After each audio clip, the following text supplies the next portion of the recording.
আসসালামু আলাইকুম। আশা করি প্রত্যেকে ভালো আছো। যারা গুচ্ছের ভার্সিটি গুলোতে ভর্তি হয়েছো, কিন্তু তোমরা অনেক টেনশনে ছিলে যে তোমাদের ক্লাস কবে থেকে শুরু হবে। তবে অবশেষে জানা গেল তোমাদের ক্লাসটি কবে থেকে শুরু হচ্ছে। আমার চ্যানেলে নতুন হয়ে থাকলে চ্যানেলটি সাবস্ক্রাইব করে পাশে থাকবে।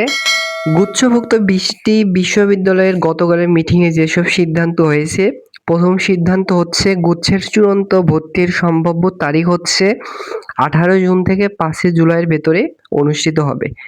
দ্বিতীয় সিদ্ধান্ত যেটা ওইটা হচ্ছে চূড়ান্ত ভর্তির নোটিশ হচ্ছে ওই বিশ্ববিদ্যালয়ে যথাসময়ে প্রকাশ করবে। আর তোমরা খুব এক্সাইটেড ছিলে তোমাদের ক্লাস কবে থেকে শুরু হবে, এইটাও সিদ্ধান্ত নেওয়া হয়েছে। এইটা হচ্ছে তোমাদের ক্লাস শুরু হবে আগামী ১৫ই জুলাই থেকে, কিন্তু তোমাদের গুচ্ছের প্রথম বর্ষের ক্লাসটা শুরু হবে। এরপরে চূড়ান্ত ভর্তি যখন হবে, তখন যদি আসন ফাঁকা থাকে এইটার সাপেক্ষে গণবিজ্ঞপ্তি দিয়ে আসনটা পূরণ করবে। এই তথ্যসূত্রটা গুচ্ছ কোর কমিটি থেকে এটা প্রকাশ করেছে। সো তোমরা জানতে পারলে যে তোমাদের ক্লাস কিন্তু শুরু হচ্ছে আগামী মাসের জুলাই মাসের ১৫ তারিখ থেকে। সবার জন্য শুভকামনা রইলো। ভার্সিটি লাইফটা ভালোভাবে এনজয় করবে। ধন্যবাদ।